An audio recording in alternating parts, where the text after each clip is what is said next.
ನಮ್ಮೆಲ್ಲ ರೈತ ಬಾಂಧವರಿಗೆ ನಮಸ್ಕಾರ. ಇಂದಿನ ಕೃಷಿರಂಗ ಕಿಸಾನ್ ವಾಣಿ ಕಾರ್ಯಕ್ರಮಕ್ಕೆ ಪ್ರೀತಿಯ ಸ್ವಾಗತ. ಇಂದಿನ ಈ ಕಾರ್ಯಕ್ರಮದಲ್ಲಿ ಕಾಳುಮೆಣಸಿನ ಪ್ರಮುಖ ರೋಗಗಳು ಮತ್ತು ನಿರ್ವಹಣೆ ಕುರಿತಂತೆ ಮೂಡಿಗೆರೆಯ ವಲಯ ಕೃಷಿ ಮತ್ತು ತೋಟಗಾರಿಕಾ ಸಂಶೋಧನಾ ಕೇಂದ್ರದ ಸಹಾಯಕ ಪ್ರಾಧ್ಯಾಪಕರಾದ ಡಾಕ್ಟರ್ ಎಂಎಸ್ ಪಲ್ಲವಿ ಅವರೊಂದಿಗಿನ ಸಂದರ್ಶನವನ್ನ ಕೇಳೋಣ. ಪ್ರೀತಿಯ ಕೇಳುಗರೆ ನಮಸ್ಕಾರ. ಇವತ್ತಿನ ಕಾರ್ಯಕ್ರಮಕ್ಕೆ ಸ್ವಾಗತ. ಇವತ್ತಿನ ಕಾರ್ಯಕ್ರಮದಲ್ಲಿ ಕಾಳುಮೆಣಸಿನ ಪ್ರಮುಖ ರೋಗಗಳು ಮತ್ತು ನಿರ್ವಹಣೆ ಈ ವಿಷಯಕ್ಕೆ ಸಂಬಂಧಪಟ್ಟ ಹಾಗೆ ಮಾತನಾಡ್ತಾ ಇದ್ದೇವೆ. ಕಾಳುಮೆಣಸು ಇವತ್ತು ಪ್ರಮುಖವಾದಂತಹ ಒಂದು ಸಾಂಬಾರು ಪದಾರ್ಥದ ಬೆಳೆಯಾಗಿದೆ.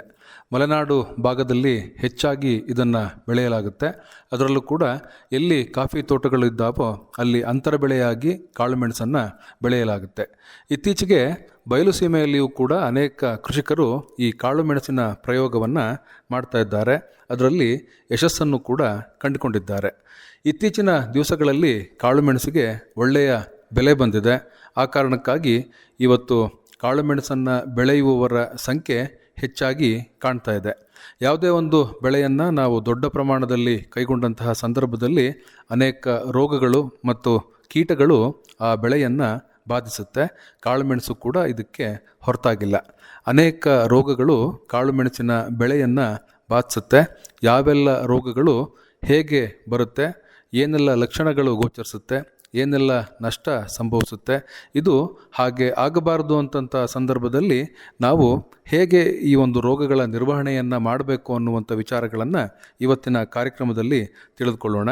ಹೆಚ್ಚಿನ ಮಾಹಿತಿಯನ್ನು ಮಾಡಿಕೊಡಲಿಕ್ಕಾಗಿ ನಮ್ಮೊಂದಿಗೆ ಇದ್ದಾರೆ ಮೂಡಿಗೆರೆಯ ವಲಯ ಕೃಷಿ ಮತ್ತು ತೋಟಗಾರಿಕಾ ಸಂಶೋಧನಾ ಕೇಂದ್ರದ ಸಸ್ಯರೋಗಶಾಸ್ತ್ರ ವಿಭಾಗದ ಸಹಾಯಕ ಪ್ರಾಧ್ಯಾಪಕರಾದ ಡಾಕ್ಟರ್ ಎಂಎಸ್ ಪಲ್ಲವಿ ಅವರು.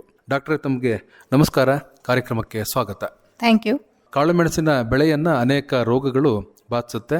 ಬಹಳ ಪ್ರಮುಖವಾಗಿ ಬಾಧಿಸ್ತಾ ಇರತಕ್ಕಂಥ ರೋಗಗಳು ಯಾವ್ಯಾವು, ಇವುಗಳ ನಿರ್ವಹಣೆಯನ್ನು ಹೇಗೆ ಮಾಡಬೇಕು ಅನ್ನುವಂತಹ ಪರಿಚಯವನ್ನು ತಾವು ಮಾಡಿಕೊಡಿ. ಕಾಳುಮೆಣಸಿನಲ್ಲಿ ಪ್ರಮುಖವಾಗಿ ನಿಮಗೆ 4 ರೀತಿಯ ರೋಗಗಳನ್ನು ಕಾಣಬಹುದು. ಅದರಲ್ಲಿ ಮೊದಲನೇದಾಗಿ ಬುಡಾಕೊಳೆ ರೋಗ ಅಥವಾ ಇದನ್ನು ಶೀಘ್ರ ಸೊರಗು ರೋಗ ಅಂತಲೂ ಕರೀತಾರೆ. ಇದು ಒಂದು ಶಿಲೀಂಧ್ರದಿಂದ ಬರುತ್ತೆ. ಮತ್ತು ಎರಡನೇದಾಗಿ ನಿಧಾನ ಸೊರಗು ರೋಗ ಅಥವಾ ಸ್ಲೋ ಡಿಕ್ಲೈನ್ ಅಂತ ಕರೀತಾರೆ. ಮತ್ತು ಮೂರನೇದಾಗಿ ಪೊಳ್ಳು ರೋಗ ಅಥವಾ ಚಿಬ್ಬು ರೋಗ. ಮತ್ತು ಇನ್ನೊಂದು ನಂಜಾಣು ರೋಗ ಅಂದರೆ ಸ್ಟಂಟ್ ರೋಗ ಅಥವಾ ಬ್ಲ್ಯಾಕ್ ಪೆಪ್ಪರ್ ಮಾಟೆಲ್ ನಂಜಾಣು ರೋಗ ಅಂತಲೂ ಕರೀತಾರೆ. ಈ 4 ರೋಗಗಳಲ್ಲಿ ಹೆಚ್ಚಿನದಾಗಿ ಬಾಧಿಸ್ತಿರುವಂಥ ರೋಗ ಅಂದರೆ ಬುಡ ಕೊಳೆ ರೋಗ ಅಥವಾ ಶೀಘ್ರ ಸೊರಗು ರೋಗ. ಬುಡ ಕೊಳೆ ರೋಗ ಅಥವಾ ಶೀಘ್ರ ಕೊಳೆ ರೋಗ ಅನ್ನುವಂಥದ್ದು ಇವತ್ತು ಅನೇಕ ತೋಟಗಳಲ್ಲಿ ಈ ಒಂದು ಕಾಳುಮೆಣಸಿನ ಬೆಳೆಯನ್ನು ಬಾಧಿಸ್ತಾ ಇದೆ. ನಾವು ಕೂಡ ನೋಡ್ತಾ ಇದ್ದೇವೆ. ಈ ಒಂದು ರೋಗ ಬಂತು ಅಂತ ಹೇಳಿದರೆ ಇಡೀ ತೋಟ ಸರ್ವನಾಶ ಆಗುವಂಥದ್ದನ್ನು ಕೂಡ ನಾವು ಗಮನಿಸಿದ್ದೇವೆ. ಹೇಗೆ ಬರುತ್ತೆ ಈ ಒಂದು ರೋಗ? ಈ ಕೊಳೆ ರೋಗ ಅಥವಾ ಬುಡ ಕೊಳೆ ರೋಗ, ಈ ರೋಗ ಕಾಳುಮೆಣಸು ಎಲ್ಲೆಲ್ಲಿ ಬೆಳೀತಾರೋ ಅಂಥ ಪ್ರದೇಶಗಳಲ್ಲಿ ನೀವು ಸಾಮಾನ್ಯವಾಗಿ ನೋಡ್ಬೋದು. ಅದರಲ್ಲೂ ಸತತವಾಗಿ ಹೆಚ್ಚು ಮಳೆ ಬೀಳುವಂಥ ಪ್ರದೇಶಗಳಲ್ಲಿ ಈ ರೋಗದ ತೀವ್ರತೆಯನ್ನು ನೀವು ಕಾಣಬಹುದಾಗಿದೆ. ಹಾಗೂ ಪ್ರತಿ ವರ್ಷವೂ ಈ ರೋಗದಿಂದ ನಷ್ಟನೇ ಜಾಸ್ತಿ ಆಗ್ತಾ ಇದೆ. ಮತ್ತು ಇದು ಫೈಟೋಪ್ತರಾ ಕ್ಯಾಪ್ಸಿಸಿ ಎಂಬ ಶಿಲೀಂಧ್ರದಿಂದ ಬರುತ್ತೆ. ಈ ಶಿಲೀಂಧ್ರ ಏನು ಮಾಡುತ್ತೆ ಅಂದರೆ ಇದು ಜಾಸ್ತಿ ಮಣ್ಣಲ್ಲಿರುತ್ತೆ. ತುಂಬ ವರ್ಷ ಮಣ್ಣಲ್ಲಿ ನಿದ್ರಾವಸ್ಥೆಯಲ್ಲಿ ಇರುತ್ತೆ. ನಿಮಗೆ ಯಾವಾಗ ಹೆಚ್ಚು ತೇವಾಂಶ ಸಿಗುತ್ತೋ ಆ ಸಮಯದಲ್ಲಿ ರೋಗದ ಬಾಧೆಯನ್ನು ಕಾಣಿಸ್ಬೋದು. ಮತ್ತು ಬಳ್ಳಿಯಿಂದ ಬಳ್ಳಿಗೆ ಗಾಳಿ ಮುಖಾಂತರನೂ ಕೂಡ ವೇಗವಾಗಿ ಹರಡುತ್ತೆ. ಮತ್ತು ಈ ರೋಗವನ್ನು ನೀವು ಯಾವ ರೀತಿ ಗುರುತಿಸ್ಕೋಬೇಕು ಅಥವಾ ರೋಗ ಲಕ್ಷಣಗಳು ಯಾವ್ಯಾವುದಂದರೆ, ಮೊದಲನೇದಾಗಿ ಸೆಪ್ಟೆಂಬರ್ ಮತ್ತು ಅಕ್ಟೋಬರ್ ತಿಂಗಳಲ್ಲಿ ಎಲೆಗಳು ಹಳದಿ ಆಗೋಕ್ಕೆ ಶುರುವಾಗುತ್ತೆ.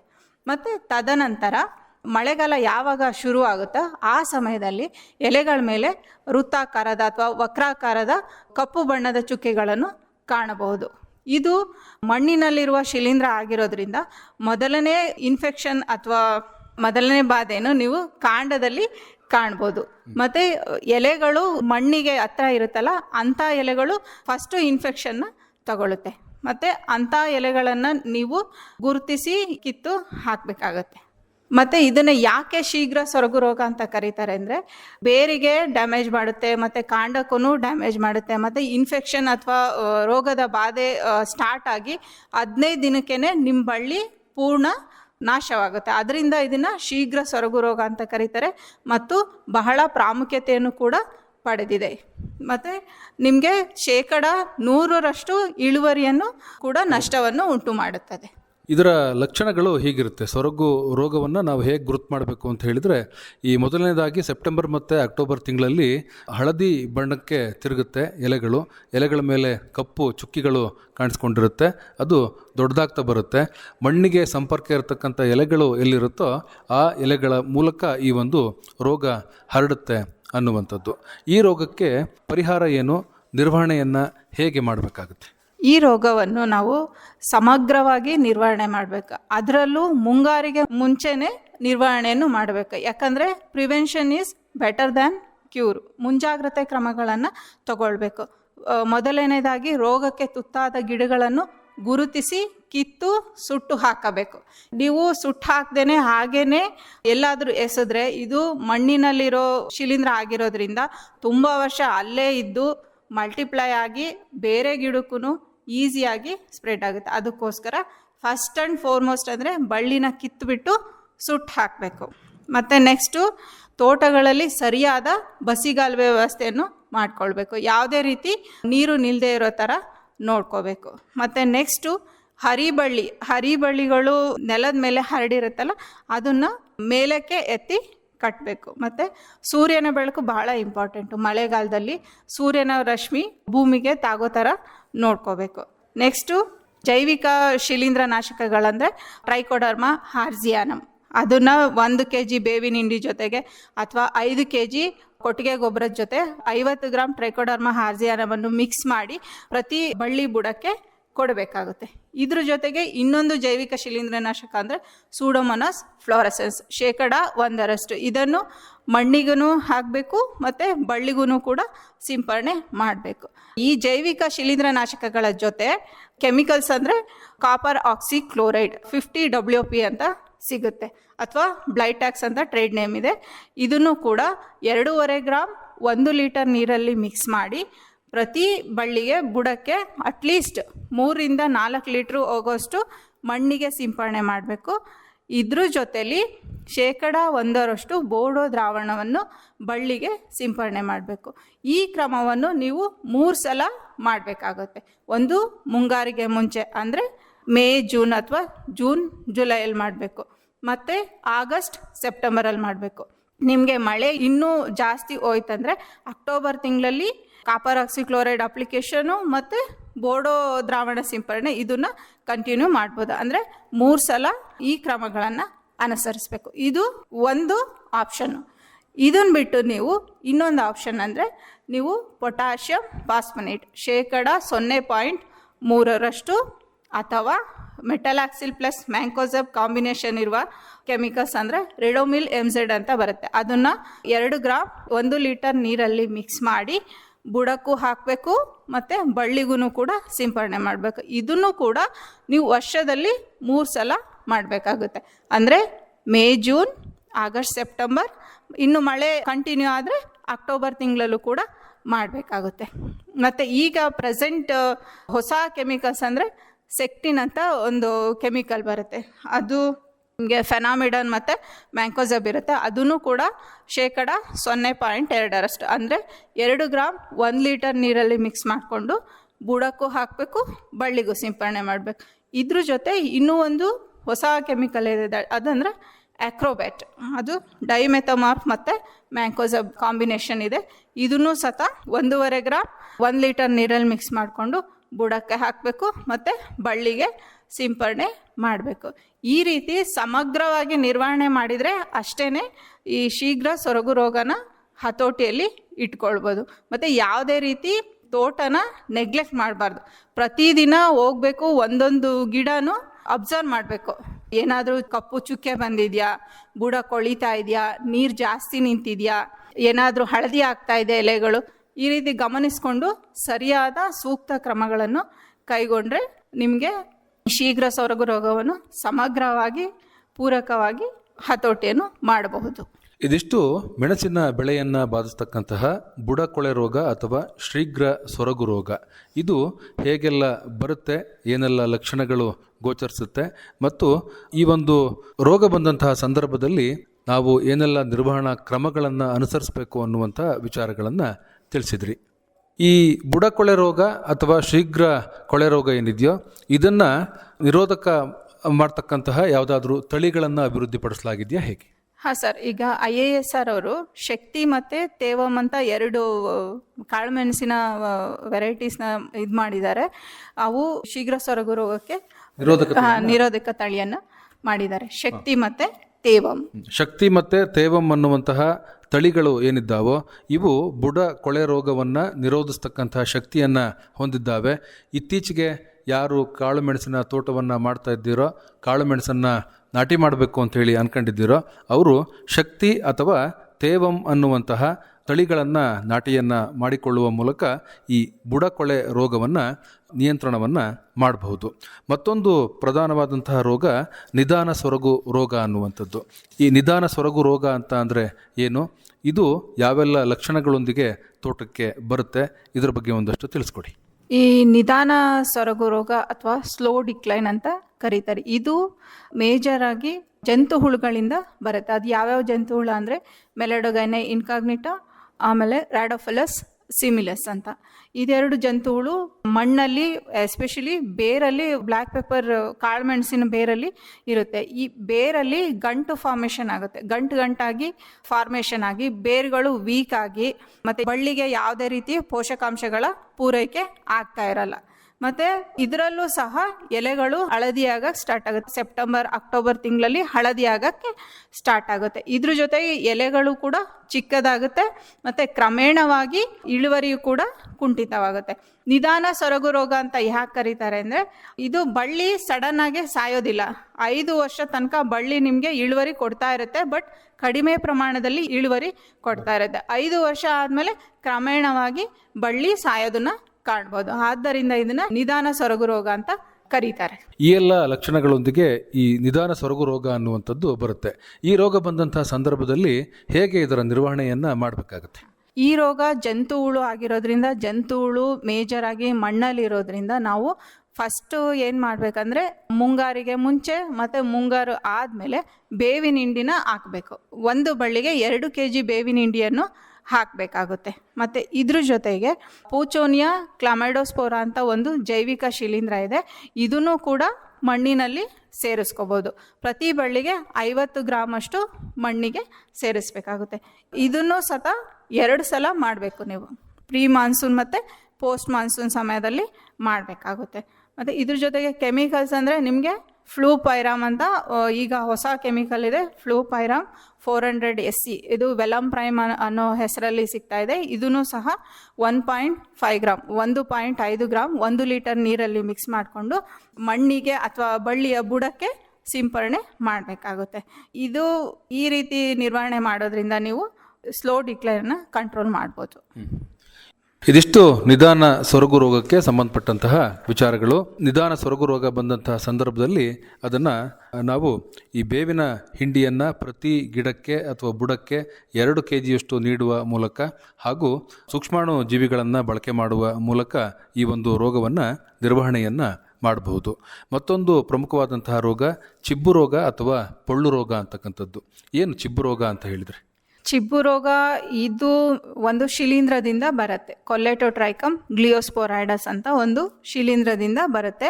ಈ ಶಿಲೀಂಧ್ರವು ಗಾಳಿ ಮುಖಾಂತರ ಈಸಿಯಾಗಿ ಒಂದು ಬಳ್ಳಿಯಿಂದ ಇನ್ನೊಂದು ಬಳ್ಳಿಗೆ ಹರಡುತ್ತೆ. ಇದು ಚಿಬ್ಬು ರೋಗ ಅಂತ ಯಾಕೆ ಕರೀತಾರೆ ಅಂದರೆ ಇದ್ರ ಲಕ್ಷಣಗಳಿಂದ ಚಿಬ್ಬು ರೋಗ ಅಂತ ಕರೀತಾರೆ. ನೀವು ಎಲೆಗಳ ಮೇಲೆ ಕಂದು ಬಣ್ಣದ ಚುಕ್ಕೆಗಳನ್ನು ಕಾಣ್ಬೋದು. ಅದು ಒಂಥರ ಚಿಬ್ಬು ಅಥವಾ ಕಂದು ಬಣ್ಣ ಅಥವಾ ಕಪ್ಪು ಬಣ್ಣದ ಚಿಹ್ನೆಗಳನ್ನು ಕಾಣ್ಬೋದಾಗಿದೆ. ಇದು ಎಲೆಗಳ ಮೇಲೆ ಚಿಹ್ನೆ ಅಲ್ದಲೇನೆ ಗರಿಗಳಲ್ಲೂ ಕೂಡ ಮತ್ತು ಗರಿಗಳಲ್ಲಿರೋ ಕಾಳು ಕಟ್ಟುತ್ತಲ್ಲ ಆ ಸಮಯದಲ್ಲೂ ಕೂಡ ಈ ಕಪ್ಪು ಬಣ್ಣದ ಚುಕ್ಕೆಗಳನ್ನು ಅಥವಾ ಈ ಶಿಲೀಂಧ್ರದ ಬಾಧೆಯನ್ನು ಸಹ ಕಾಣ್ಬೋದಾಗಿದೆ. ಹೀಗೆ ಈ ಒಂದು ಚಿಬ್ಬು ರೋಗದ ಲಕ್ಷಣಗಳನ್ನು ನಾವು ಗಮನಿಸಬಹುದು. ಈ ಚಿಬ್ಬು ರೋಗವನ್ನು ಹೇಗೆ ನಿರ್ವಹಣೆಯನ್ನು ಮಾಡಬೇಕಾಗುತ್ತೆ? ಈ ಚಿಬ್ಬು ರೋಗ ಪ್ರಮುಖವಾಗಿ ಮಳೆ ಯಾವಾಗ ಜಾಸ್ತಿ ಆಗುತ್ತೋ ಆ ಸಮಯದಲ್ಲಿ ಕಾಣಬಹುದಾಗಿದೆ. ಸೊ ಅದಕ್ಕೆ ಮಳೆ ಬಂದಾಗ ಪ್ರಿಕಾಷನರಿ ಮೆಷರ್ ಅಥವಾ ನೀವು ರೋಗ ಬರದೇ ಇರೋ ಹಂಗೆ ತಡಿಬೇಕಂದ್ರೆ 1 ಗ್ರಾಮ್ ಕಾರ್ಬೆಂಡಜಿಮ್ 50 WP ಅನ್ನು ಪ್ರತಿ ಲೀಟರ್ ನೀರಲ್ಲಿ ಮಿಕ್ಸ್ ಮಾಡಿಕೊಂಡು ಬಳ್ಳಿಗೆ ಸಿಂಪರಣೆ ಮಾಡಬೇಕು. ಅಥವಾ ಹೆಕ್ಸಾಕೊನೋಜೋಲ್ 5EC ಅನ್ನು 1 ml 1 ಲೀಟರ್ ನೀರಿನಲ್ಲಿ ಮಿಕ್ಸ್ ಮಾಡಿಕೊಂಡು ಬಳ್ಳಿಗೆ ಸಿಂಪರಣೆ ಮಾಡೋದ್ರಿಂದ ಈ ರೋಗವನ್ನು ಕಡಿಮೆ ಮಾಡ್ಬೋದು. ಇದಿಷ್ಟು ಚಿಬ್ಬು ರೋಗ ಅಥವಾ ಪಳ್ಳು ರೋಗಕ್ಕೆ ಸಂಬಂಧಪಟ್ಟಂತಹ ವಿಚಾರಗಳು. ಮೆಣಸನ್ನು ಬಾಧಿಸ್ತಕ್ಕಂತಹ ಮತ್ತೊಂದು ರೋಗ ನಂಜಾಣು ರೋಗ. ಈ ನಂಜಾಣು ರೋಗ ಯಾವ ಸಂದರ್ಭದಲ್ಲಿ ಬರುತ್ತೆ, ಏನೆಲ್ಲ ಲಕ್ಷಣಗಳು ಗೋಚರಿಸುತ್ತೆ? ಕಾಳು ಮೆಣಸಿನಲ್ಲಿ 2 ರೀತಿ ನಂಜಾಣುಗಳನ್ನು ಕಾಣಬಹುದಾಗಿದೆ. ತುಂಬ ಇಂಪಾರ್ಟೆಂಟ್ ಅಂದರೆ ಕುಕುಂಬರ್ ಮೊಸಾಯಿಕ್ ವೈರಸ್ಸು ಮತ್ತು ಬಾಡ್ನಾ ವೈರಸ್ ಅಥವಾ ಪೆಪ್ಪರ್ ಮಾಟಲ್ ವೈರಸ್ ಅಂತ ಕರೀತಾರೆ. ಈ ನಂಜಾಣುಗಳು ಬಳ್ಳಿಯಿಂದ ಬಳ್ಳಿಗೆ, ಒಂದು ಗಿಡದಿಂದ ಇನ್ನೊಂದು ಗಿಡಕ್ಕೆ ಕೀಟಗಳಿಂದ ಹರಡುತ್ತೆ. ಯಾವ ಕೀಟ ಅಂದರೆ ಮಿಲಿಬಗ್ಸ್ ಅಥವಾ ಹಿಟ್ಟು ತಿಗಣೆ ಮತ್ತು ಏಫಿಡ್ಸ್. ಇದೆರಡು ಪ್ರಮುಖ ಕೀಟಗಳು ಈ ನಂಜಾಣು ರೋಗವನ್ನು ಒಂದು ಗಿಡದಿಂದ ಇನ್ನೊಂದು ಗಿಡಕ್ಕೆ ಹರಡುತ್ತೆ. ಈ ರೋಗದ ಲಕ್ಷಣಗಳೇನೆಂದರೆ, ಈ ರೋಗಕ್ಕೆ ತುತ್ತಾದ ಬಳ್ಳಿಗಳಲ್ಲಿ ಗೆಣ್ಣುಗಳು ಅಂತರ ಕಡಿಮೆ ಆಗುತ್ತೆ ಮತ್ತು ಎಲೆಗಳ ಗಾತ್ರನೂ ಕೂಡ ಕಡಿಮೆ ಆಗುತ್ತೆ ಮತ್ತು ಎಲೆಗಳ ಮೇಲೆ ಹಳದಿ ಮತ್ತು ಹಸಿರು ಬಣ್ಣದ ಚುಕ್ಕೆಗಳನ್ನು ಅಥವಾ ಮೊಸಾಯಿಕ್ ಅಂತ ಕರೀತಾರೆ, ಆ ರೀತಿ ಲಕ್ಷಣಗಳನ್ನು ಕಾಣಬಹುದಾಗಿದೆ. ಈ ಒಂದು ನಂಜಾಣು ರೋಗವನ್ನು ಹೇಗೆ ನಾವು ನಿರ್ವಹಣೆಯನ್ನು ಮಾಡಬೇಕಾಗುತ್ತೆ? ಇದು ಕೀಟಗಳಿಂದ ಸ್ಪ್ರೆಡ್ ಆಗೋದ್ರಿಂದ ನೀವು ಕೀಟ ನಿರ್ವಹಣೆ ಭಾಳ ಇಂಪಾರ್ಟೆಂಟ್. ಈ ಮಿಲಿಬಗ್ಸ್ ಮತ್ತು ಏಫಿಡ್ಸ್ ಇದನ್ನು ಕಂಟ್ರೋಲ್ ಮಾಡಲಿಕ್ಕೆ ನೀವು ಇಮಿಡಾಕ್ಲೋಪ್ರಿಡ್ 0.3% ಅಥವಾ 3 ಗ್ರಾಮ್ 1 ಲೀಟರ್ ನೀರಿಗೆ ಮಿಕ್ಸ್ ಮಾಡಿಕೊಂಡು ಸ್ಪ್ರೇ ಮಾಡಬೇಕಾಗುತ್ತೆ. ಆ್ಯಸ್ ಎ ಪ್ರಿವೆಂಟಿವ್ ಅಥವಾ ರೋಗ ಬರೋದಕ್ಕಿಂತ ಮುಂಚೆ ನೀವು ಸ್ಪ್ರೇ ಮಾಡ್ಬೋದು. ಅಥವಾ ಡೈಮಿಥೋಯೇಟ್ 0.05% ಅಂದರೆ 0.5 ml 1 ಲೀಟರ್ ನೀರಿಗೆ ಮಿಕ್ಸ್ ಮಾಡಿಕೊಂಡು ಸಿಂಪರಣೆ ಮಾಡ್ಬೋದು. ಮತ್ತು ಯಾವಾಗ್ಲೂ ಕೂಡ ನಿಮ್ಮ ತೋಟದಲ್ಲಿ ಬಳ್ಳಿನ ಅಬ್ಸರ್ವ್ ಮಾಡ್ತಾ ಇರ್ಬೇಕು. ಏನಾದರೂ ಹಳದಿ ಮತ್ತು ಹಸಿರು ಮೊಸಾಯಿಕ್ ಬರ್ತಾ ಇದೆಯಾ ಅಂತ ಹೇಳಿ, ಮತ್ತು ಎಲೆಗಳೇನಾದರೂ ಸಣ್ಣದಾಗ್ತಾ ಇದೆಯಾ ಅಂತ ಹೇಳಿ ಅಬ್ಸರ್ವ್ ಮಾಡಬೇಕು. ಅಬ್ಸರ್ವ್ ಮಾಡಿ ಏನಾದರೂ ಈ ಥರ ರೋಗ ಲಕ್ಷಣಗಳು ಕಂಡ್ರೆ ಇಮಿಡಿಯೇಟಾಗಿ ಅಂಥ ಬಳ್ಳಿಗಳನ್ನು ಕಿತ್ತು ಸುಟ್ಟು ಹಾಕಬೇಕು. ನೀವು ಆ ಬಳ್ಳಿನ ಬಿಡು, ಒಂದೇ ಬಳ್ಳಿ ಬಂದಿದೆ ನನಗೆ ಏನು ಪರವಾಗಿಲ್ಲ ಅಂತ ಇಟ್ಕೊಂಡ್ರೆ ಈ ಕೀಟದಿಂದ ನಿಮ್ಮದು ಫುಲ್ಲು ತೋಟನೂ ಹರಡುತ್ತೆ ಮತ್ತು ನಿಮಗೆ ಯಾವುದೇ ರೀತಿ ಇಳುವರಿ ಬರೋದಿಲ್ಲ. ಇದಿಷ್ಟು ನಂಜಾಣು ರೋಗಕ್ಕೆ ಸಂಬಂಧಪಟ್ಟಂತಹ ವಿಚಾರಗಳು. ಈ ನಂಜಾಣು ರೋಗವನ್ನು ಇದುವರೆಗೆ ಹೇಳದಂತಹ ಕ್ರಮಗಳನ್ನು ಅನುಸರಿಸ್ಕೊಂಡು ನಾವು ನಿರ್ವಹಣೆಯನ್ನು ಮಾಡಬಹುದು. ಮೆಣಸಿನ ಬಳ್ಳಿಯನ್ನು ಬಾಧಿಸ್ತಕ್ಕಂತಹ ಸುಮಾರು 4 ಪ್ರಮುಖವಾದಂತಹ ರೋಗಗಳ ಪರಿಚಯವನ್ನು ತಾವು ಇದುವರೆಗೆ ಮಾಡಿಕೊಟ್ರಿ. ಹಾಗೂ ಈ ರೋಗಗಳನ್ನು ಹೇಗೆ ನಿರ್ವಹಣೆಯನ್ನು ಮಾಡಬೇಕು ಅನ್ನುವಂಥ ವಿಚಾರಗಳನ್ನು ಕೂಡ ತಿಳಿಸಿದ್ರಿ. ಆರಂಭದಲ್ಲಿ ಒಂದು ಮಾತನ್ನು ಹೇಳಿದ್ರಿ, prevention is better than cure ಅನ್ನುವಂತಹ ಒಂದು ಮಾತನ್ನು ಹೇಳಿದ್ರಿ. ಈ ಒಂದು ನಿಟ್ಟಿನಲ್ಲಿ ಯಾವುದೇ ಕಾಯಿಲೆ ಅಥವಾ ರೋಗಗಳು ನಮ್ಮ ತೋಟಕ್ಕೆ ಬರಬಾರ್ದು ಅಂತ ಹೇಳಿದರೆ ನಾವು ಏನೆಲ್ಲ ಮುಂಜಾಗ್ರತಾ ಕ್ರಮಗಳನ್ನು ಅನುಸರಿಸಬೇಕಾಗತ್ತೆ?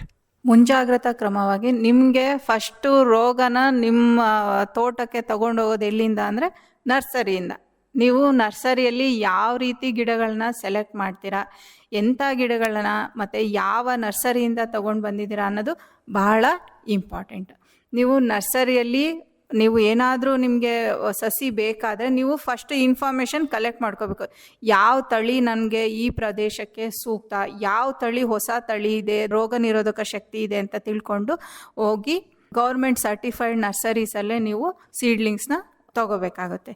ಮತ್ತು ಆ ನರ್ಸರಿಯಲ್ಲಿ ನೀವು ಎಂತ ಮಾಡಬೇಕಂದ್ರೆ, ಅವರು ಯಾವ ರೀತಿ ಮಣ್ಣನ್ನು ಪಾಟ್ ಮಿಕ್ಸ್ಚರ್ನ ತಯಾರು ಮಾಡಿದ್ದಾರೆ, ಎಲ್ಲಿಂದ ಯಾವ ರೀತಿ ಕಟ್ಟಿಂಗ್ಸ್ನ ಬಳಸಿದ್ದಾರೆ, ಯಾವ ರೀತಿ ಕಂಟ್ರೋಲ್ ಮೆಷರ್ಸ್ನ ಮಾಡಿದ್ದಾರೆ ರೋಗ ಹತೋಟಿ ಮಾಡಲಿಕ್ಕೆ, ಏನಾದರೂ ಲಕ್ಷಣಗಳಿದೆಯಾ. ನಾನು ಹೇಳಿದೆ ವೈರಸ್ ಅಥವಾ ಸ್ಟಂಟ್ ರೋಗ ಅಂತ ಹೇಳಿದೆ, ಅದ್ರ ಲಕ್ಷಣಗಳು ಇತ್ತೀಚಿನ ದಿನಗಳಲ್ಲಿ ಜಾಸ್ತಿ ಆಗಿದೆ. ಆಲ್ಮೋಸ್ಟ್ ಎಲ್ಲ ನರ್ಸರಿಗಳಲ್ಲೂ ಹೆಚ್ಚಾಗಿ ಈ ವೈರಸ್ ಸೀಡ್ಲಿಂಗ್ಸು ಕಾಣ್ತಾ ಇದೆ. ಸೊ ನೀವು ಪ್ರತಿ ಸೀಡ್ಲಿಂಗ್ ತೊಗೋಬೇಕಾದ್ರೂ ಈ ರೋಗ ಲಕ್ಷಣ ಏನಾದ್ರು ಹಳದಿ ಆಗಿದೆಯಾ, ಹಸಿರಾಗಿದೆಯಾ, ವೀಕ್ ಆಗಿದೆಯಾ ಗಿಡ ಅಂತ ನೋಡ್ಕೊಂಡು, ಮತ್ತು ಮಿಲಿಬಗ್ಸನ್ನು ಕೂಡ ಹೆಂಗೆ ಚೆಕ್ ಮಾಡಬೇಕಂದ್ರೆ, ಒಂದು ಸ್ವಲ್ಪ ಅದು ರೂಟ್ಸಲ್ಲಿ ಇರುತ್ತೆ, ಮಣ್ಣನ್ನ ಸ್ವಲ್ಪ ತೆಗೆದ್ಬಿಟ್ಟು ನೋಡಿದ್ರೆ ನಿಮಗೆ ಮಿಲಿಬಗ್ಸ್ ಕಾಣುತ್ತೆ. ಸೊ ನೀವು ಆ ಮಿಲಿಬಗ್ಸ್ ಇರೋ ಸೀಡ್ಲಿಂಗ್ಸ್ನ ತಗೊಂಡೋದ್ರೆ ನಿಮಗೆ ವೈರಸ್ ಡಿಸೀಸ್ ಅಥವಾ ಸ್ಟಂಟು ರೋಗ ನಿಮಗೆ ಕಂಪಲ್ಸರಿ ನಿಮ್ಮ ಗಾರ್ಡನಲ್ಲಿ ಬರುತ್ತೆ. ಸೊ ಈ ರೀತಿ ತುಂಬ ಕಾಶಿಯಸ್ ಆಗಿ ನೋಡಿ, ಗಿಡನ ನೋಡಿ, ಆರೋಗ್ಯಕರವಾದ ಗಿಡಗಳನ್ನು ತಗೊಂಡು ನೀವು ಪ್ಲ್ಯಾಂಟಿಂಗ್ ಮಾಡಬೇಕಾಗುತ್ತೆ. ಇದು ಫಸ್ಟ್ ಸ್ಟೆಪ್. ಇದಾದಮೇಲೆ ನಿಮ್ಮ ತೋಟಕ್ಕೆ ಹೋದ್ಮೇಲೆ ನೀವು ಸರಿಯಾದ ಬಸಿಗಾಲುವೆನ ನಿರ್ವಹಣೆ ಮಾಡ್ಕೋಬೇಕು. ನೀವು ಎಲ್ಲಿ ಗಿಡ ನೆಡ್ತೀರೋ ಅಲ್ಲಿ ಯಾವುದೇ ರೀತಿ ನೀರು ನಿಲ್ಲದೆ ಇರೋ ಥರ ನೋಡ್ಕೋಬೇಕಾಗುತ್ತೆ. ಮತ್ತು ಪ್ಲ್ಯಾಂಟಿಂಗ್ ಮಾಡಾದಮೇಲೆ ನೀವು ಮಣ್ಣಿನ ಪೋಷಕಾಂಶ ಅಥವಾ ಮಣ್ಣಿನ ಫಲವತ್ತತೆಯನ್ನು ಮೇಂಟೈನ್ ಮಾಡೋದು ಬಹಳ ಇಂಪಾರ್ಟೆಂಟ್. ಅದನ್ನು ಹೇಗೆ ಮಾಡಬೇಕಂದ್ರೆ ನೀವು ಪ್ರೀ ಮಾನ್ಸೂನ್ ಮತ್ತು ಪೋಸ್ಟ್ ಮಾನ್ಸೂನ್ ಅಂದರೆ ಮೇ, ಜೂನು, ಆಗಸ್ಟ್, ಸೆಪ್ಟೆಂಬರ್ ತಿಂಗಳಲ್ಲಿ ಕೊಟ್ಟಿಗೆ ಗೊಬ್ಬರ ಹಾಕಬೇಕು. ಅದ್ರ ಜೊತೆಗೆ ಬೇವಿನ ಹಿಂಡಿ ಹಾಕಬೇಕು.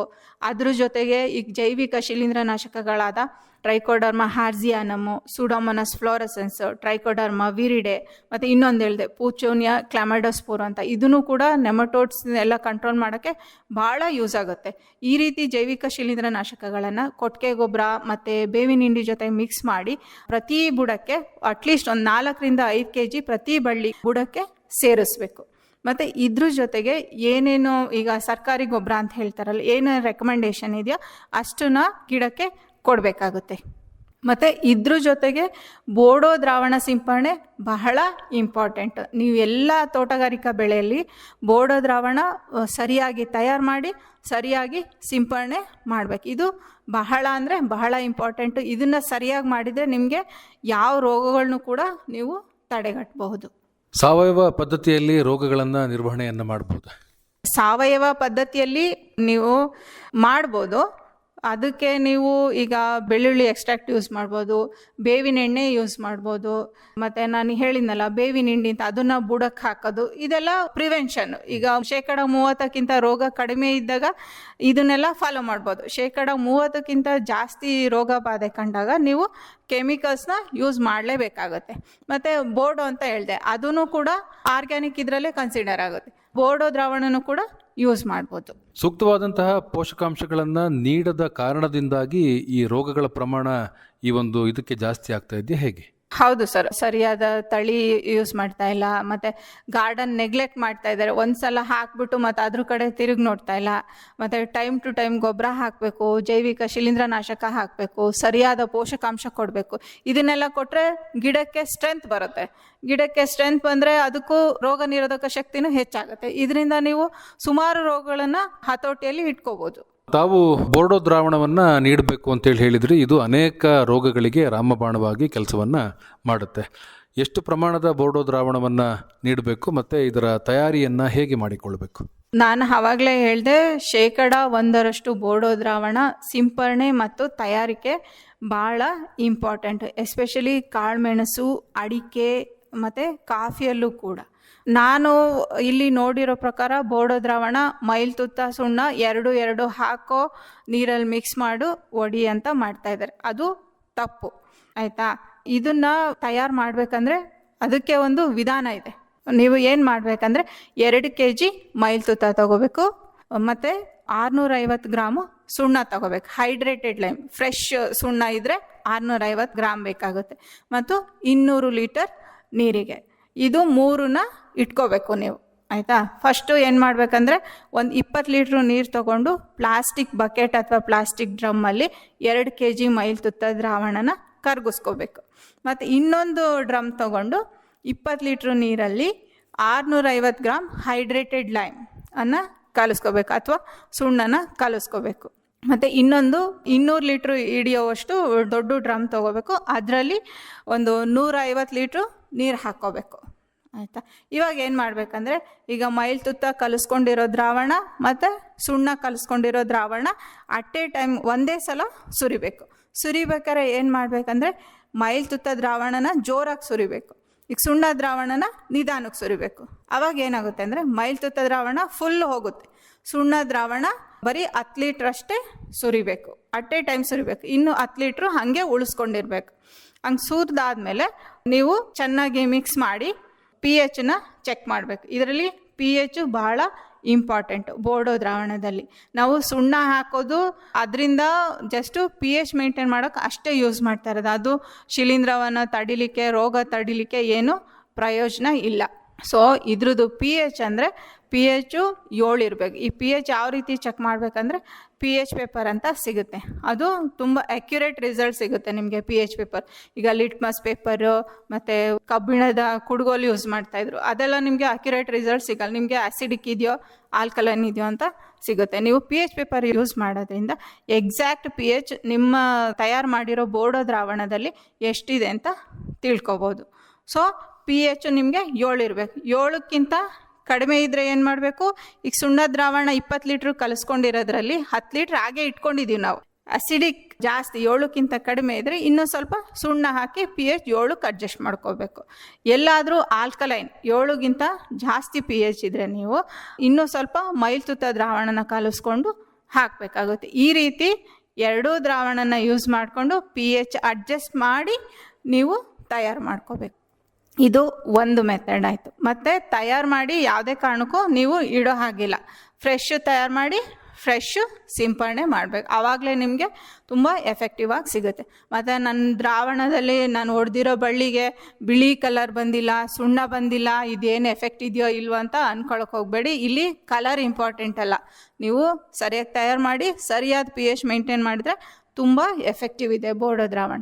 ಓಕೆ, ಇದು ಒಂದು ಮೆಥಡ್ ಆಯಿತು. ಇನ್ನೊಂದು ಮೆಥಡ್ ಅಂದರೆ ಸೇಮ್ 2 kg ಮೈಲ್ತುತ್ತ ತೊಗೋಬೇಕು, 100 ಲೀಟ್ರ್ ನೀರಲ್ಲಿ ಕಲಿಸ್ಕೋಬೇಕು. ಇನ್ನೊಂದು 100 ಲೀಟ್ರ್ ನೀರಲ್ಲಿ 650 ಗ್ರಾಮ್ ಸುಣ್ಣ ತೊಗೋಬೇಕು. ಆಯಿತಾ, 100 ಲೀಟ್ರ್ 200 ಲೀಟ್ರ್ ಆಯಿತು. ಎರಡು ಸಪ್ರೇಟಲ್ಲಿ ಕಲಿಸ್ಕೊಂಡು ಮತ್ತು ಒಂದು ದೊಡ್ಡ ಡ್ರಮ್ಮಿಗೆ ಫಸ್ಟು ಸುಣ್ಣ ಹಾಕಬೇಕು. ಸುಣ್ಣ ಕಲಿಸ್ಕೊಂಡಿರ್ತೀವಲ್ಲ ಆ ಸೊಲ್ಯೂಷನ್ ಹಾಕಬೇಕು. ಅದಕ್ಕೆ ಮೈಲ್ತುತ್ತನ ಹಾಕಬೇಕು. ಯಾವತ್ತೂ ಸುಣ್ಣಕ್ಕೆ ಮೈಲ್ತುತ್ತ ಹಾಕಬೇಕು, ಉಲ್ಟಾ ಮಾಡಬಾರ್ದು. ಮೈಲ್ತುತ್ತಕ್ಕೆ ಸುಣ್ಣ ಹಾಕಬಾರ್ದು. ಆಯಿತಾ, ಈ ರೀತಿ ಕಲಿಸ್ಕೊಂಡು pH ಚೆಕ್ ಮಾಡಿ ನೀವು ಇಮಿಡಿಯೇಟಾಗಿ ಸ್ಪ್ರೇ ಮಾಡ್ಬೋದು. ಮತ್ತು ಆದಷ್ಟು ನೀವೇ ನಿಂತು ತಿಳ್ಕೊಂಡು ಈ ಬೋರ್ಡೋ ದ್ರಾವಣನ ಸಿಂಪರಣೆ ಮಾಡಬೇಕು. ಎಲ್ಲ ಬಿಡು ಕೂಲಿಯವ್ರು ಮಾಡ್ತಾರೆ, ಕೆಲಸದವ್ರು ಮಾಡ್ತಾರೆ ಅಂತ ಬಿಟ್ಟರೆ ಅವರು ಸುಣ್ಣ ಕಲಿಸ್ತಾರೋ ಮೈಲ್ತುತ್ತ ಕಲಿಸ್ತಾರೋ ಎಷ್ಟು ಕಲಿಸ್ತಾರೋ ಅಂತ ಗೊತ್ತಾಗಲ್ಲ.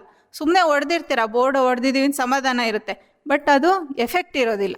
ಸೊ ಸರಿಯಾದ ಅಳತೆ, ಸರಿಯಾದ ತಯಾರಿಕೆ, ಸರಿಯಾದ pH ನೋಡ್ಕೊಂಬಿಟ್ಟು ಬೋರ್ಡೋ ದ್ರಾವಣನ ಉಪಯೋಗಿಸಬಹುದು.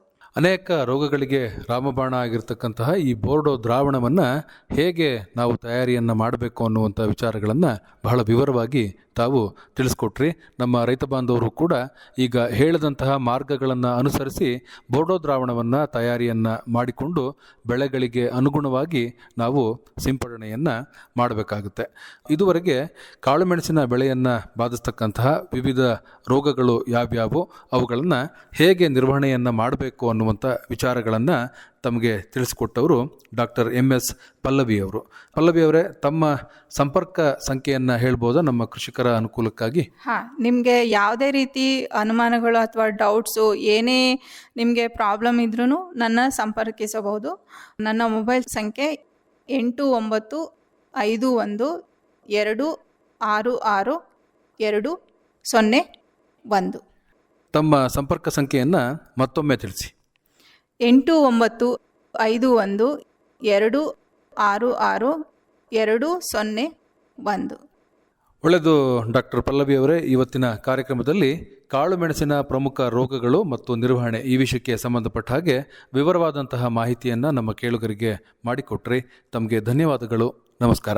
ಧನ್ಯವಾದಗಳು ಸರ್. ಇದುವರೆಗೆ ಕಾಳುಮೆಣಸಿನ ಪ್ರಮುಖ ರೋಗಗಳು ಮತ್ತು ನಿರ್ವಹಣೆ ಕುರಿತಂತೆ ಮೂಡಿಗೆರೆಯ ವಲಯ ಕೃಷಿ ಮತ್ತು ತೋಟಗಾರಿಕಾ ಸಂಶೋಧನಾ ಕೇಂದ್ರದ ಸಹಾಯಕ ಪ್ರಾಧ್ಯಾಪಕರಾದ ಡಾಕ್ಟರ್ MS ಪಲ್ಲವಿ ಅವರೊಂದಿಗಿನ ಸಂದರ್ಶನ ಕೇಳಿದಿರಿ.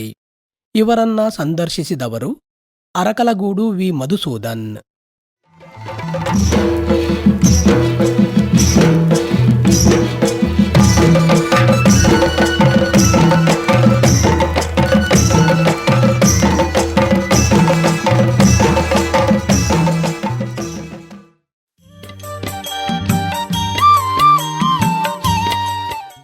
ಕಾರ್ಯಕ್ರಮ ಕೃಷಿ ಲೋಕ.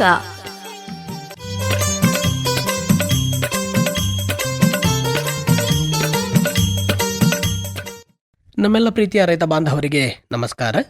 ಇಂದಿನ ಕೃಷಿ ಲೋಕ ಕಾರ್ಯಕ್ರಮಕ್ಕೆ ಪ್ರೀತಿಯ ಸ್ವಾಗತ. ಇಂದಿನ ಕಾರ್ಯಕ್ರಮದಲ್ಲಿ ಆಲೂಗೆಡ್ಡೆ ಬಿತ್ತನೆ ಪೂರ್ವ ತಯಾರಿ ಹಾಗೂ ಅಧಿಕ ಮಳೆಯಾಗುವ ಸಂದರ್ಭದಲ್ಲಿ ರೈತರು ಕೈಗೊಳ್ಳಬೇಕಾದ ಮುಂಜಾಗ್ರತಾ ಕ್ರಮಗಳು, ಈ ಕುರಿತಂತಹ ಮಾಹಿತಿಯನ್ನ ನೋಡೋಣ. ಹಾಸನ ಜಿಲ್ಲೆಯಾದ್ಯಂತ ಹಲವೆಡೆ ಮಳೆ ಪ್ರಾರಂಭವಾಗಿರುವ ಹಿನ್ನೆಲೆಯಲ್ಲಿ ರೈತರು ಮುಂಗಾರು ಬೇಸಾಯ ಚಟುವಟಿಕೆಗಳನ್ನು ಪ್ರಾರಂಭ ಮಾಡ್ತಿದ್ದಾರೆ. ಈ ಮುಂಗಾರಿನ ಬಿತ್ತನೆಗಾಗಿ ಆಲೂಗೆಡ್ಡೆ ಮಾರಾಟ ಪ್ರಕ್ರಿಯೆ ಪ್ರಾರಂಭವಾಗಿದ್ದು ರೈತರು ಶೈತ್ಯಾಗಾರಗಳಿಂದ ಆಲೂಗೆಡ್ಡೆಯನ್ನ ಖರೀದಿಯನ್ನ ಮಾಡ್ತಿದ್ದಾರೆ.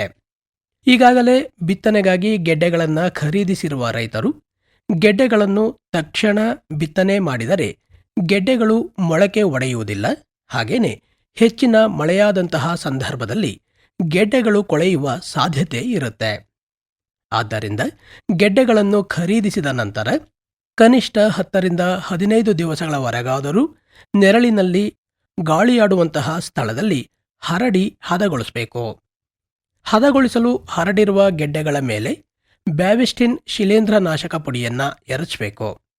10ರಿಂದ 15 ದಿವಸಗಳ ನಂತರ ಬಿತ್ತನೆಗೆ 1 ದಿನ ಮುಂಚಿತವಾಗಿ ದೊಡ್ಡ ಗೆಡ್ಡೆಗಳನ್ನು ಕಣ್ಣುಗಳ ಆಧಾರದ ಮೇಲೆ ಕತ್ತರಿಸಿ ಅಥವಾ ಚಿಕ್ಕ ಗೆಡ್ಡೆಗಳನ್ನು ಸಂಪೂರ್ಣವಾಗಿ ದುಂಡಾಣು ಹಾಗೂ ಶಿಲೀಂಧ್ರನಾಶಕಗಳ ಮಿಶ್ರಣದ ದ್ರಾವಣದಲ್ಲಿ ನೆನೆಸಿ, ಅಂತಂದ್ರೆ ಮ್ಯಾಂಕೋಜೆಬ್ ಮತ್ತು ಕಾರ್ಬನ್ ಡೈಜಿಮ್ ಶಿಲೀಂಧ್ರನಾಶಕ 1 ಲೀಟರ್ ನೀರಿಗೆ 3 ಗ್ರಾಂನಂತೆ ಬೆರೆಸಿ 10ರಿಂದ 15 ನಿಮಿಷಗಳ ಕಾಲ ನೆನೆಸಿ ಬೀಜೋಪಚಾರವನ್ನು ಮಾಡಿ 24 ಗಂಟೆಗಳ ಕಾಲ ನೆರಳಿನಲ್ಲಿ ಒಣಗಿಸಿ ನಂತರ ಬಿತ್ತನೆಗೆ ಉಪಯೋಗವನ್ನ ಮಾಡಬೇಕು.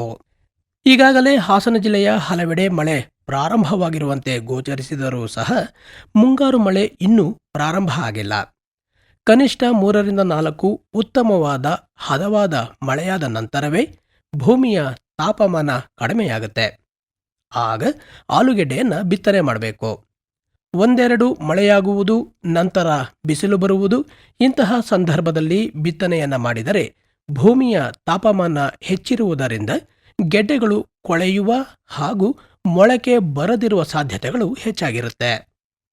ಆಲೂಗೆಡ್ಡೆ ಬಿತ್ತನೆ ಮಾಡಿರುವ ತಾಕುಗಳಲ್ಲಿ ಹೆಚ್ಚಿನ ಮಳೆಯಿಂದ ನೀರು ನಿಂತರೆ ಗೆಡ್ಡೆಗಳು ಕೊಳಿಲಿಕ್ಕೆ ಪ್ರಾರಂಭಿಸುತ್ತವೆ. ಆದ್ದರಿಂದ ರೈತರು ಆಲೂಗೆಡ್ಡೆ ಬಿತ್ತನೆಯಾಗಿರುವ ಜಮೀನುಗಳಲ್ಲಿ ಹೆಚ್ಚುವರಿ ಮಳೆ ನೀರು ಬಸಿದು ಹೋಗುವಂತೆ ಬಸಿಗಾಲುವೆ ವ್ಯವಸ್ಥೆಯನ್ನ ಕಲ್ಪಿಸಿಕೊಳ್ಬೇಕು.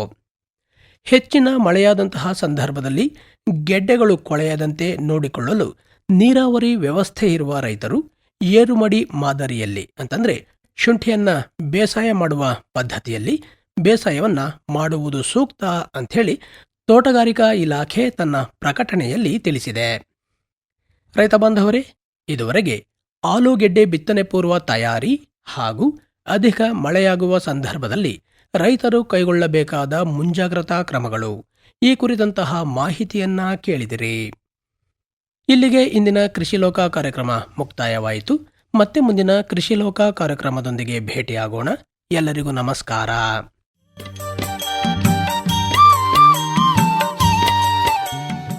ಇದುವರೆಗೆ ಕಾರ್ಯಕ್ರಮ ಕೃಷಿ ಲೋಕ ಕೇಳಿದಿರಿ.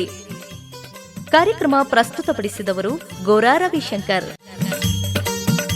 ಈ ಕಾರ್ಯಕ್ರಮ ಹಾಸನ ಆಕಾಶವಾಣಿ ಕೇಂದ್ರದಿಂದ ಬಿತ್ತರವಾಯಿತು.